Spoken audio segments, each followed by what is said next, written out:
Coba sesekali deh mendapatkan doa dari orang-orang seperti itu. Itu mustajab sekali. Nah mungkin usaha Anda sukses itu dari doa orang-orang seperti itu. Bukan karena hebatnya Anda, karena kan yang punya rezeki Allah. Kalau mau infak, kata Allah yang terbaik. Jangan engkau nggak suka lihatnya saja dibagi orang. Nah, jangan seperti itu. Itu langsung dapat penolakan dari Allah. Kalau Anda merasa udah usia 40 tahun bahkan, udah sukses, udah hebat, jangan membanggakan usaha Anda, kata Allah. Cara ikhlas sesuai tuntunan Al-Quran. Keluarkan surat Al-Ikhlas. Sudah. Apa itu ikhlas? Itu dulu cara ngajinya. Apa itu ikhlas?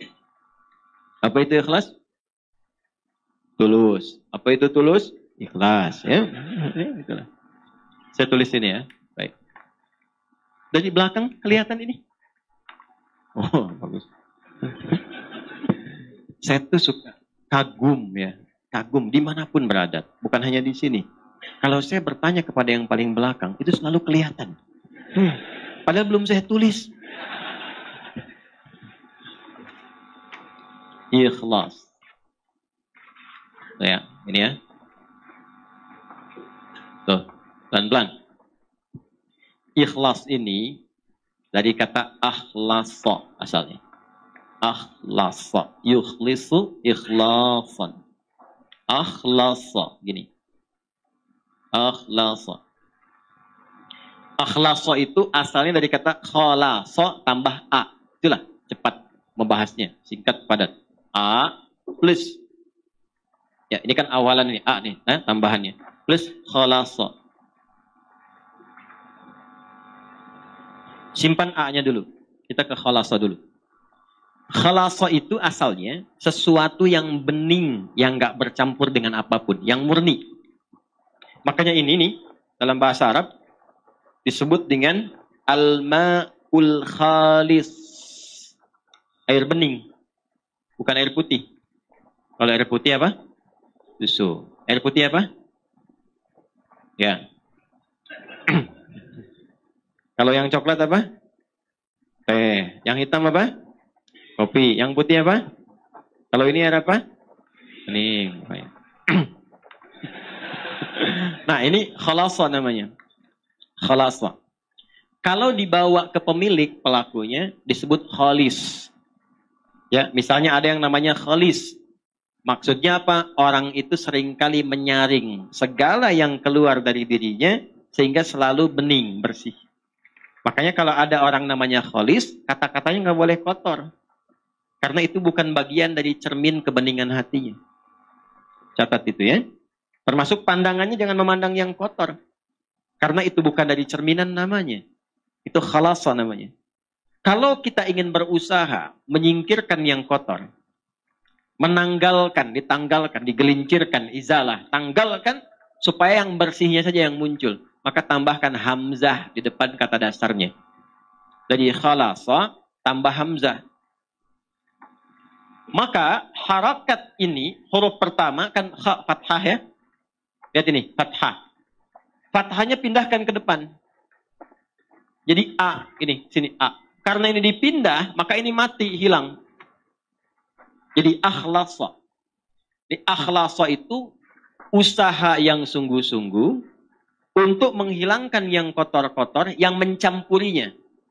Sehingga nggak ada campuran lagi. Kalau ini air bening ada campurannya, saya bersihkan campurannya sehingga tersisa yang beningnya saja. Maka prosesnya disebut dengan akhlasa. Sudah? Sifatnya, karakternya, sifat yang membebaskan diri sudah hilang dari campuran sehingga bening saja, itu karakternya, sifatnya disebut dengan ikhlas. Di ikhlas itu asalnya keadaan yang murni, bening, yang tidak bercampur dengan motivasi atau keadaan apapun di luar dengan tujuan pokok yang ingin diraih. Misal, tujuan kita beribadah kan karena Allah kan? Nyembah siapa? Allah, ya. Wa ma khalaqtul jinna wal insa illa liya'budun. Kata Allah, aku enggak ciptakan jin dan manusia kecuali untuk menyembah aku. Maka kalau kita menyembah, nyembah siapa? Allah. Tujuan kita pada siapa? Allah. Maka jangan pernah nanti ada penyerta-penyerta, motif-motif lain yang menyertai ibadah kita sehingga keluar dari fokus. keluar dari tujuan asal. Karena tidak sedikit nanti ada orang yang ingin ibadahnya seharusnya dilihat Allah karena Allah. Ibadah yang dikerjakan karena ingin diperhatikan Allah sifatnya disebut ihsan namanya. An ta'budallaha ka'annaka tarahu fa illam takun tarahu fa innahu yarak. Hadis Muslim hadis yang ke-8.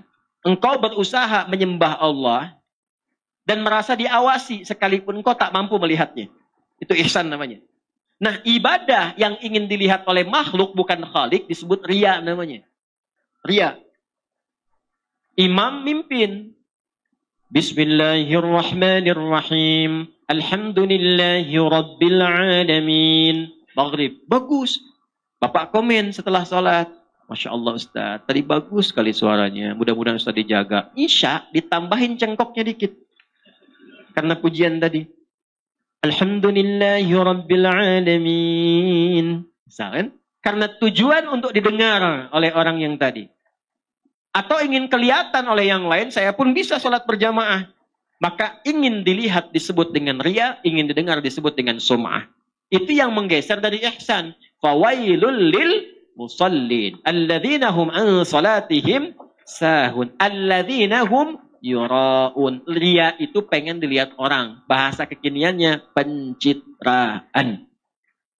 Paham? Sedekah karena pencitraan.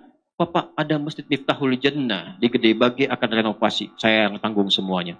Saya kasih 1 miliar. Tapi tolong pasang spanduk dari Sabang sampai Merauke. Ini. Haji Fulan. Misal. Nah, itu riya namanya. Itu mencampur sesuatu dari yang pokok. Kalau kita ingin tepikan, berusaha lillah, sifatnya disebut dengan ikhlas. Orang yang berusaha mewujudkan itu, berusaha, namanya mukhlis. Jamaknya mukhlisin. Nah, kita itu diperintahkan oleh Allah, sepanjang ibadah, usahakan yang ikhlas. Jadi usaha kita yang dilihat oleh Allah. Nanti Allah yang ngasih hasilnya. Orang yang berusaha untuk ikhlas disebut mukhlis, jamaknya mukhlisin. Turun surah Al-Bayyinah, surah 98, ayat 5. وَمَا أُمِرُوا إِلَّا لِيَعْبُدُوا اللَّهَ مُخْلِصِينَ لَهُ الدِّينَ. Kalau sudah dapat ikhlas itu diberikan oleh Allah dalam hati. Kalau sudah ada dalam hati, nggak pamrih. Dia nggak mikir apa-apa. Yang penting Allah ridha. Jadi walaupun dia ngasih ketahuan orang, dia udah nggak peduli dengan orang. Dia ada level seperti itu ada. Sudah nggak ngaruh. Mau muji, mau enggak. Kadang-kadang dia potong. Akhi, wah antum itu, udah. Itu mah rezekinya dia aja ditipin Allah sama saya. Kalimatnya itu sudah nyaman. Tertanam dalam jiwanya, fokus tujuan ibadah hanya lillah. Kalau sudah Allah berikan sifat ikhlas itu berubah dari mukhlis menjadi mukhlas. Ada ikhlas, ada mukhlis, ada mukhlas. Mukhlis, ada mukhlas. Kalau sudah mukhlas, maka tingkat ini adalah tingkat di antara yang tertinggi dari hamba Allah yang sulit ditembus oleh setan. Jadi setan itu kalau sudah ketemu orang mukhlas, dia sudah give up. Nyerah dia. Memang dia masih menggoda untuk menunaikan tugas gitu kan. Ya, tapi tugasnya menjadi formalitas karena nggak bisa ditembus. Itu sudah pengakuan setan sendiri. Ada di mana? Di surah 15 ayat ke-40. Nah, Quran surah Al-Hijr surah 15 ayat 40. Illa ibadaka minhumul mukhlasin. Ya Allah, aku akan goda setiap anak cucu Adam dari depan, dari belakang, dari kanan, dari kiri. Di kanan, kiri, depan, belakang itu setan datang. Ya, kenapa enggak dari atas? Karena atas itu adalah bagian dari Allah untuk memberikan bimbingan lewat malaikat. Kenapa enggak di bawah? Sudah dikubur. Kalau sudah dikubur, setan enggak goda lagi. Kalau setan masih menggoda mayit, kurang kerjaan setannya. Orang udah enggak ada beban ibadah, kok masih digoda. Paham ya? Nah, inilah mukhlas. Kalau sudah jadi mukhlas, enggak bisa ditembus. Illa ibadaka minhumul mukhlasin. Kecuali hambamu yang mukhlas. Makanya suratnya surah 15. 15 itu Al-Hijr. Hijr itu benteng. Jadi kalau kita sudah ikhlas baik, punya benteng kita yang nggak bisa ditembus. Tetap digoda. Tapi bukan berarti selamanya akan begitu. Masih dipertahankan. Pertahankan dengan apa? Dengan jalan. Apa jalannya? Jalan besar itu disebut syara. Konsepsinya disebut dengan syariat. Maka munculnya syariat. Jadi untuk ikhlas itu lewat syariat. Apa bentuknya? Nanti turunannya lewat ibadah. Apa di antara detilnya? Lihat aja, setiap ada kata yang membimbing pada keikhlasan, amalannya itu yang mengantarkan pada ikhlas. Di mana ditemukannya? Gampang. Setiap ada ayat, ada dibuka dengan kalimat iman, maka amalan setelahnya mengantarkan pada ikhlas. Kalimat iman pertama Al-Baqarah ayat 3. Alladzina yu'minuna bil ghaib wa yuqimunas shalah. Tuh, kalau kita melatih salat dengan baik, dapat ikhlas. Jangan cukupkan pada yang fardu. Karena yang tidak pengen banyak ikhlas pun 5 waktu juga.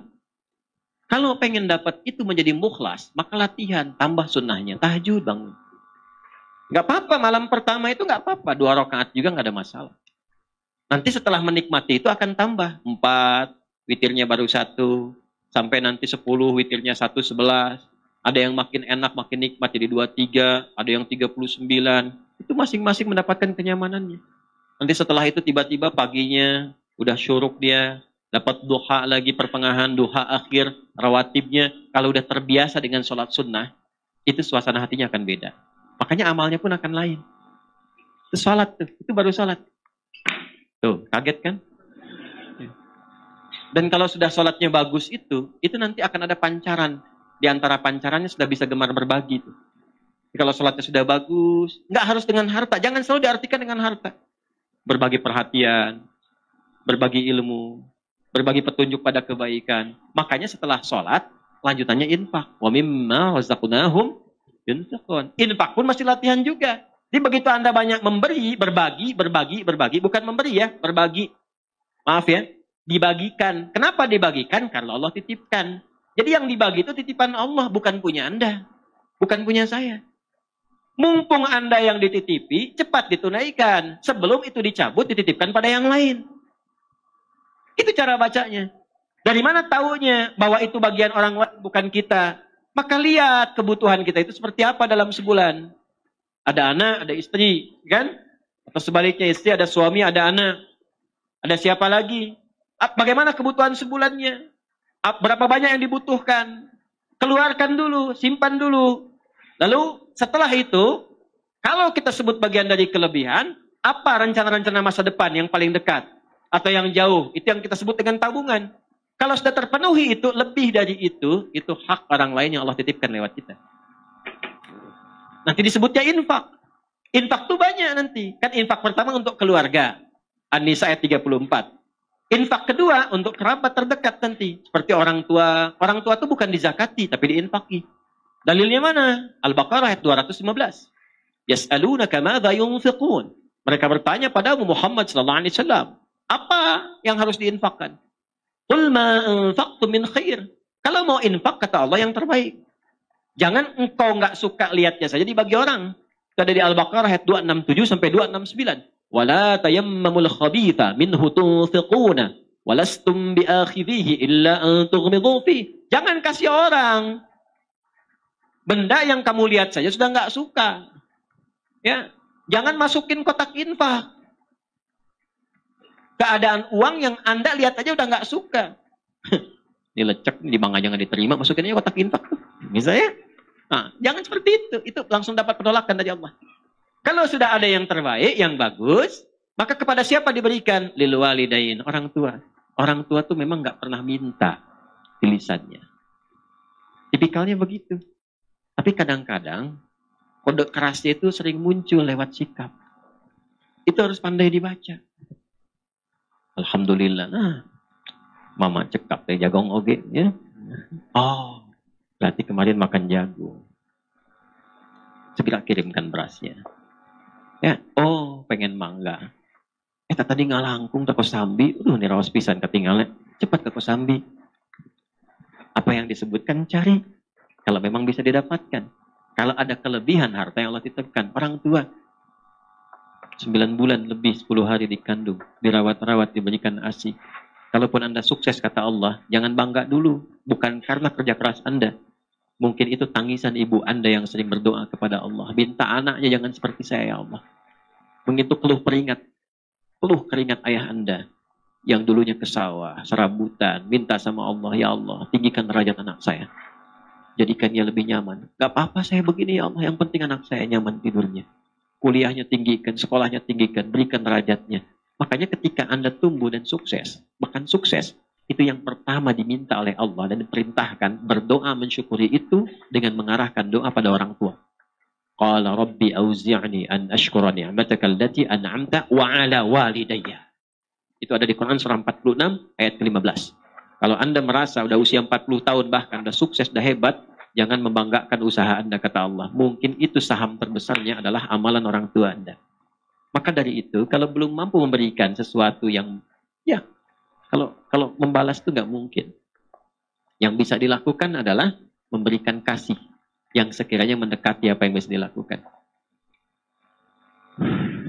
Ada seorang anak mengatakan pada orang tuanya, setelah dia memberikan bakti luar biasa. Ya, jadi dia, ini kisah nyata.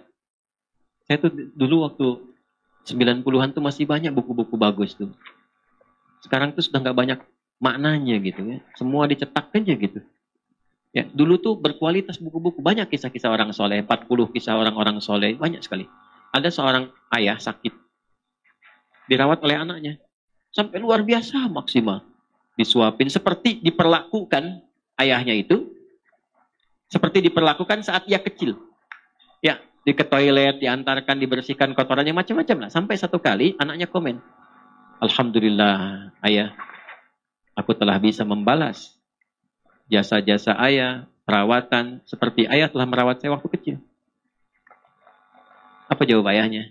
Tidak, nak, belum sampai kamu pada level itu. Kenapa ya?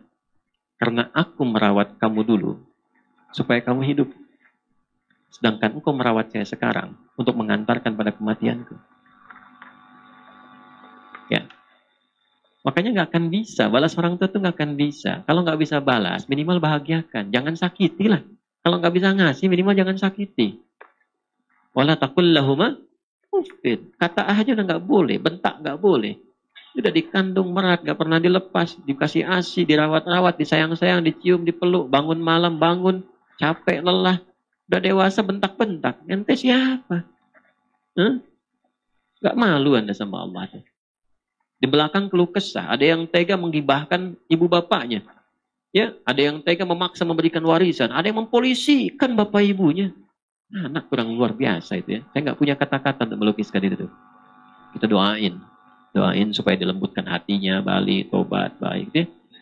Ya, saya nggak pernah mengajarkan untuk berbuat yang kotor. Ya, saya nggak pernah mengajarkan untuk mencela orang. Minimal kita doakan. Kalau ada orang mengaku belajar dengan saya, mencela orang ini itu, saya tidak mengakui itu belajar. Ya, kita itu belajar untuk memperbaiki diri. Sebelum memperbaiki orang lain, perbaiki diri pribadi. Jadi itu gambarannya ya. Gambaran keikhlasan itu pancarannya adalah amal soleh. Latihannya lewat apa? Lewat amal-amal yang Allah berikan kepada kita. Di salat, infak, ya, lil walidain. Setelah orang tua siapa? Wal aqrabin, kerabat dekat. Nah, jangan sampai Anda infak jauh-jauh keluar sana, ternyata anak kakak sendiri kurang perhatian. Anak bibi masih harus disantuni. Dilihat. Wal yatama, anak yatim. Wal masakin, orang miskin, wabnis sabil, orang yang kesulitan dalam perjalanan. Nah, perjalanan itu macam-macam. Ada yang di jalan, ada yang tafsirannya beasiswa yang keluar butuh bantuan dan sebagainya.